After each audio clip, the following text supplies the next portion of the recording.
meus amados, voltamos para dar continuidade aos nossos estudos, modestos estudos do livro de Gênesis. E hoje nós vamos dar seguimento ao capítulo 2, finalizar o capítulo 2, porque o final do capítulo 2 tem coisas muito interessantes. Afinal de contas, ali trata da formação do homem e da mulher, e da maneira como isso aconteceu.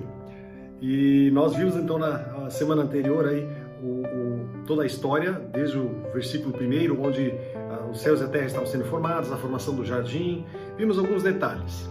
Hoje então vamos, a partir do versículo 15 de Gênesis 2, dar seguimento, ok, gente? E eu quero convidar vocês para que nós possamos juntos buscar a presença do Senhor. Afinal de contas, é a presença dele que faz a diferença, Não é aquilo que eu digo, não é aquilo que eu penso, não é aquilo que eu faço, não. Não é aquilo que um pastor, um padre, sei lá, qualquer um que seja, pensa ou acha que, Não, isso não importa. O que importa é aquilo que Deus quer fazer. O que importa é o que Deus deseja realizar na minha e na sua vida. E por isso nós clamamos, por isso nós pedimos e suplicamos para que Ele venha e desça com muita autoridade, com muita presença, e que o Espírito dele realmente possa nos orientar e nos conduzir. Amém? Vamos falar com ele então. Pai querido, obrigado porque a gente pode se reunir, que nós podemos nos encontrar.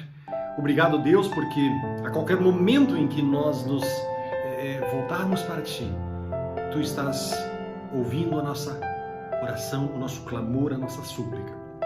Obrigado, Deus, porque os Teus olhos, eles estão repousando, eles estão contemplando aos Teus filhos, Pai, aqueles que temem o Teu nome, aqueles que se prostram diante de Ti, aqueles que se rendem à Tua presença, ao Teu poder, aqueles que se rendem a Ti.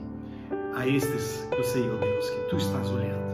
Eu quero, Senhor, clamar e pedir agora por essas vidas, por cada coração que agora Te pertence e se prostra diante de Ti, Senhor.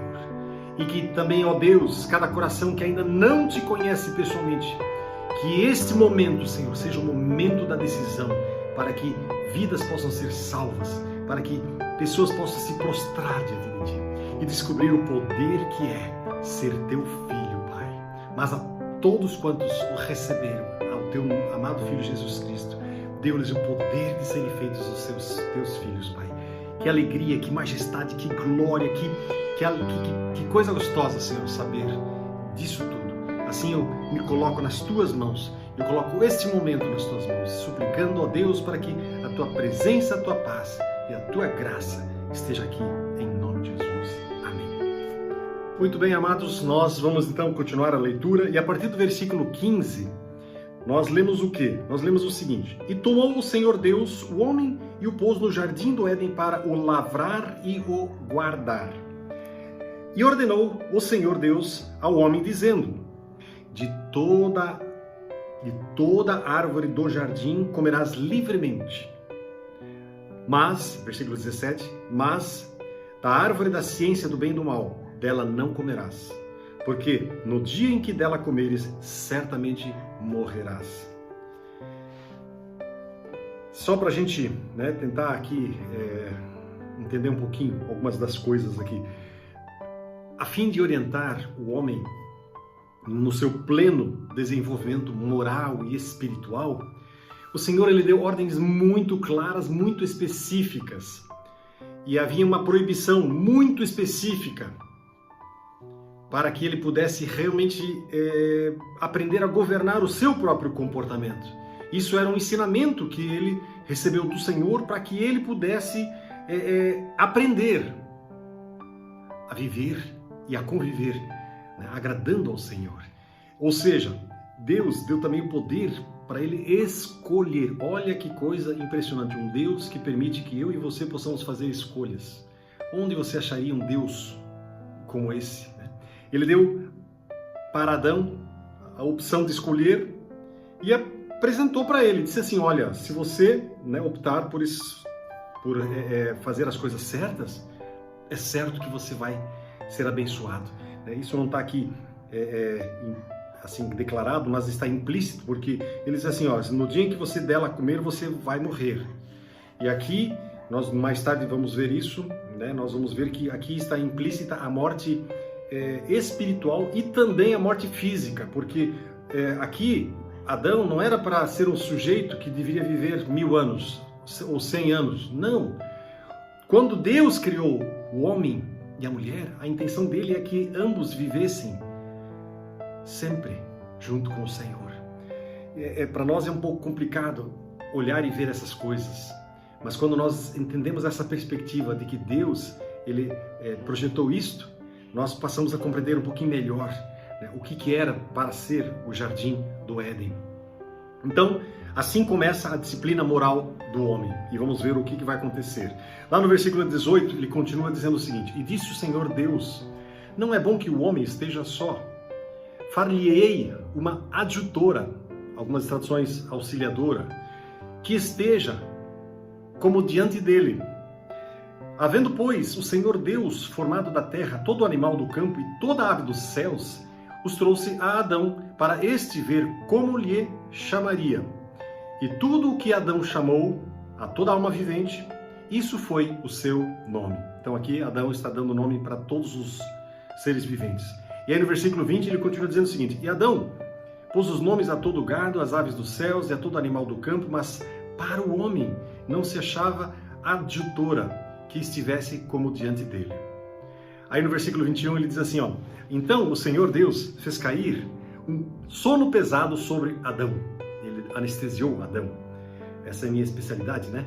E este adormeceu e tomou uma das suas costelas, fez uma cirurgia, tirou uma das costelas e cerrou a carne em seu lugar. E aí no versículo 22 ele diz assim: e da costela que o Senhor Deus tomou do homem, formou uma mulher e trouxe a Adão. E disse: Adão, esta é agora osso dos meus ossos e carne da minha carne. Esta será chamada varoa, porquanto do varão foi tomada. Portanto, deixará o varão o seu pai e a sua mãe, e apegar-se-á à sua mulher, e serão ambos uma só carne. E aí no versículo final, 25, e ambos estavam nus, né? O homem e a sua mulher, e não se envergonhavam.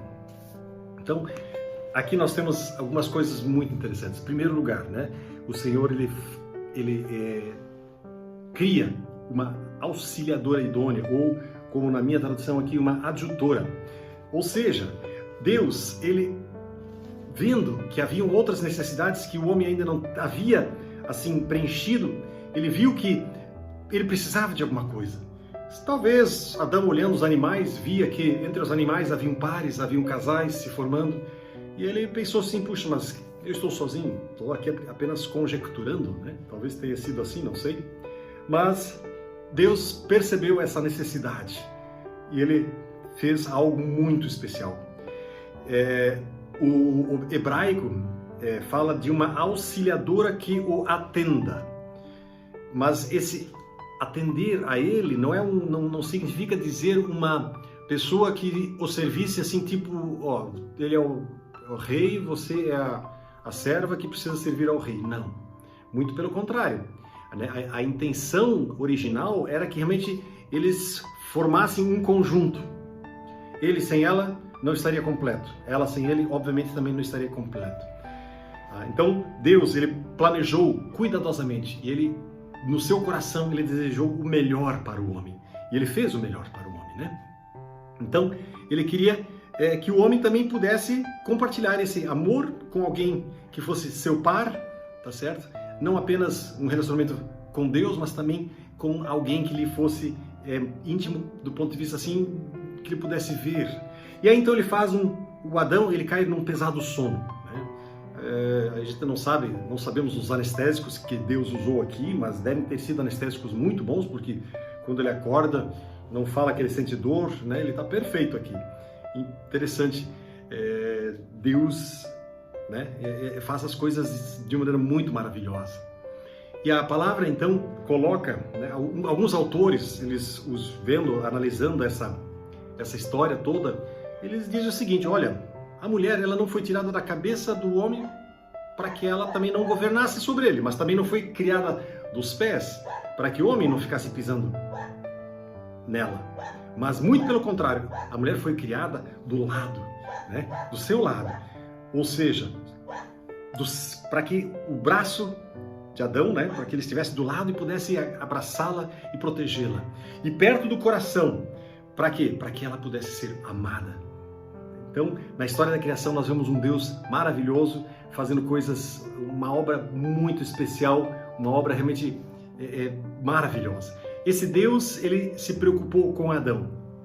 E uma vez, então, que Deus cria a mulher e coloca ela do lado para que os dois caminhem, e os dois têm juntos, então, essa missão de construir o mundo, de fazer esse mundo um lugar belo, bonito. Na verdade, ele já era belo e bonito, lógico, mas que eles fossem os cuidadores de toda essa criação.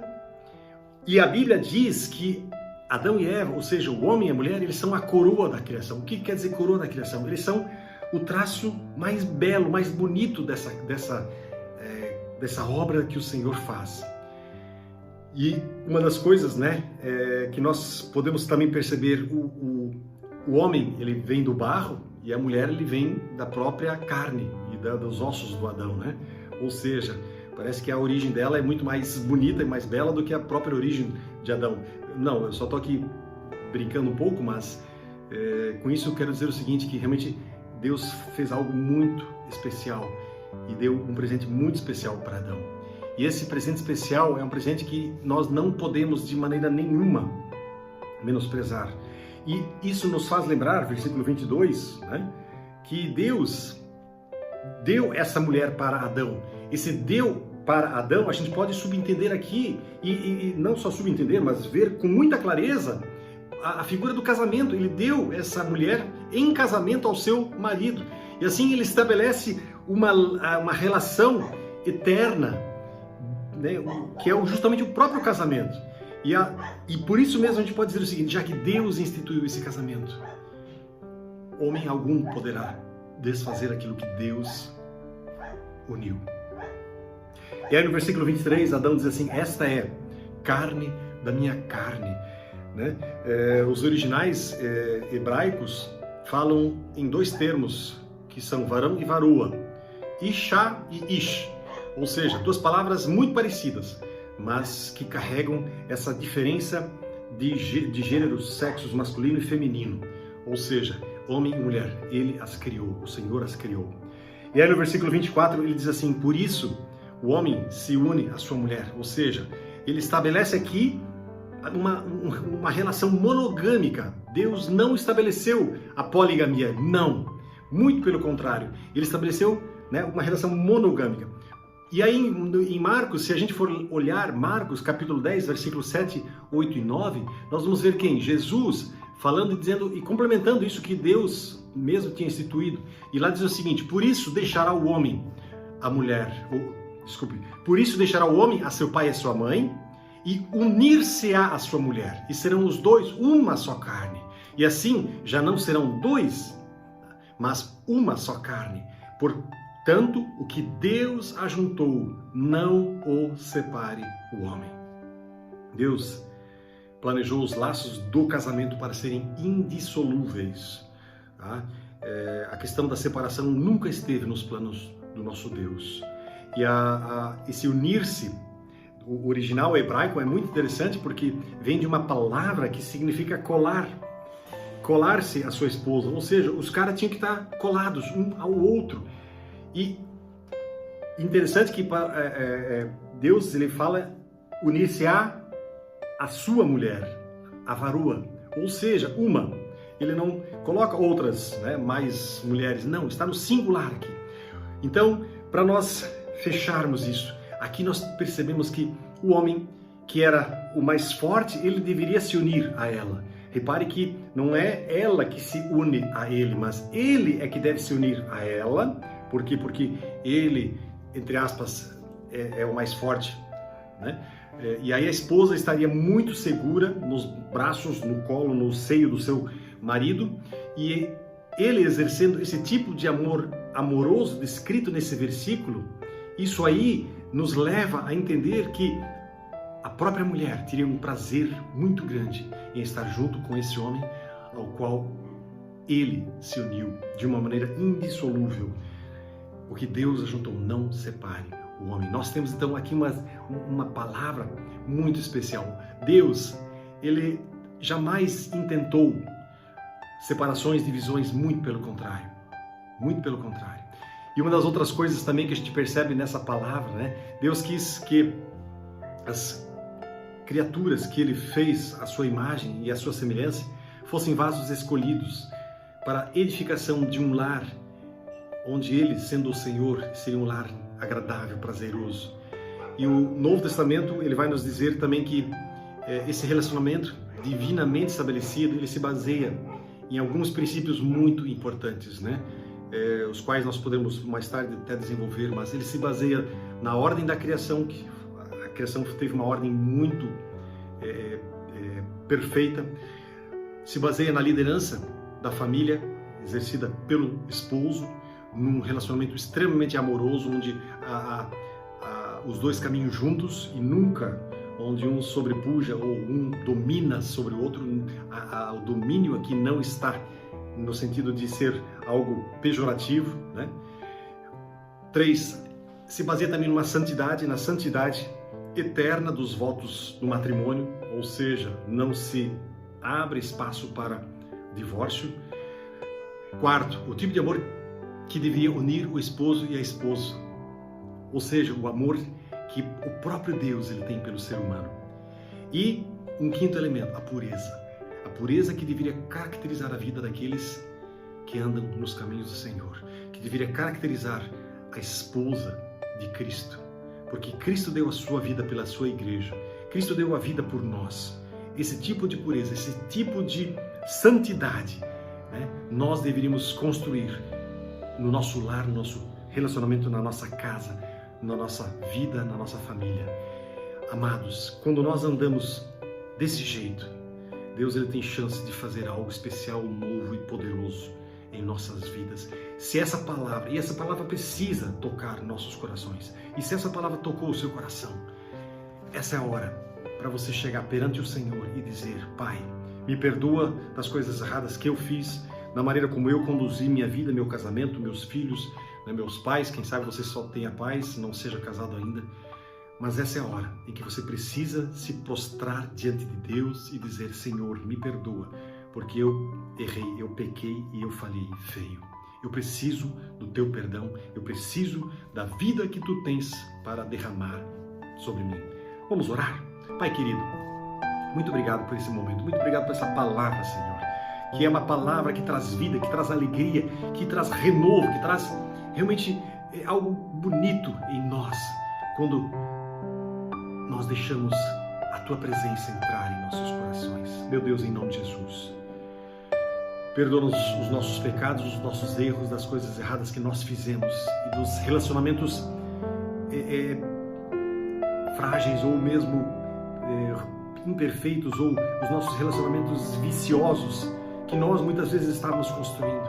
Mas no nome de Jesus, Pai, limpa, lave e purifica os nossos corações, para que a Tua presença, Senhor, seja real, seja enorme, prazerosa, seja tudo em nós. Nós precisamos de Ti, Senhor. Nós precisamos do Teu agir. Opera, Senhor, na vida de cada um que está ouvindo esta palavra. Derrama o Teu poder. Quebra todo o poder maldito das trevas, todo o laço do diabo, toda forma de ataque, toda fortaleza e toda angústia. Em nome de Jesus eu repreendo, eu declaro a vitória de Cristo Jesus sobre essas vidas que estão ouvindo esta palavra. Em nome dele, Jesus Cristo. Amém e amém. Que bom podemos conversar sobre assuntos tão gostosos, tão prazerosos, né? Que Deus abençoe, guarde e conduza a sua vida para a honra e glória dele, do Senhor Jesus. Amém?